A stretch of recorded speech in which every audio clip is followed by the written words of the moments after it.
Fashola faults Dino Melaye's corruption allegations. The Minister of Power, Works and Housing, Babatunde Fashola, has described allegations of corruption raised by Senator Dino Melaye against his ministry as unverified allegations. Fashola in a statement said there was no factual basis for the allegations and exonerated the Minister of Power from doing anything wrong, Premium Times reports.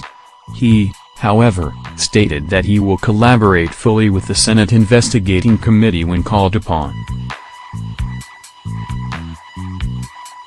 The minister pointed out that he was not a minister in 2013, during the period which the senator claimed the funds were received. He also stated that his ministry is not responsible for managing government debt like Eurobond. The Nigeria Sovereign Investment Authority, NSIA, had on Monday, 6 November 2017 issued a statement on the front page of the Nation newspaper explaining that the money was not missing, stating also that the $350 million had been invested and that interest had even accrued on the money, he said.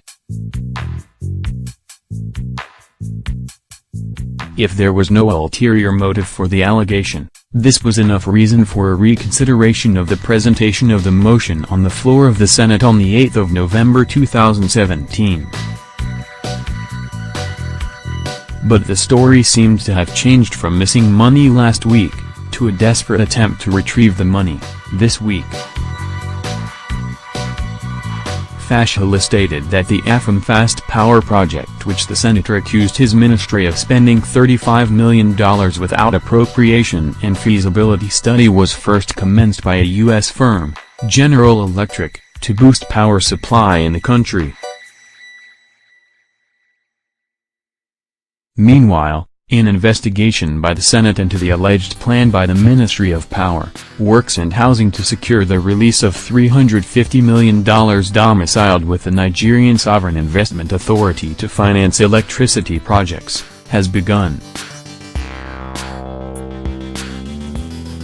The upper legislative chamber began the investigation on Wednesday, November 8, following a motion by Senator Dino Melaye, APC Kogi West, which was titled, "Monumental Fraud in the Power Sector."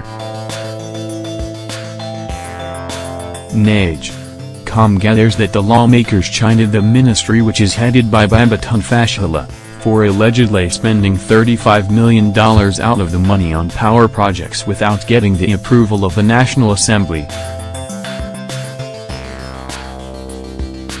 Bukola Saraki, Senate President, noted that the upper legislative chamber had previously raised the issue concerning the power sector, and stated that it was time for a review of the law establishing the Nigerian Sovereign Investment Authority.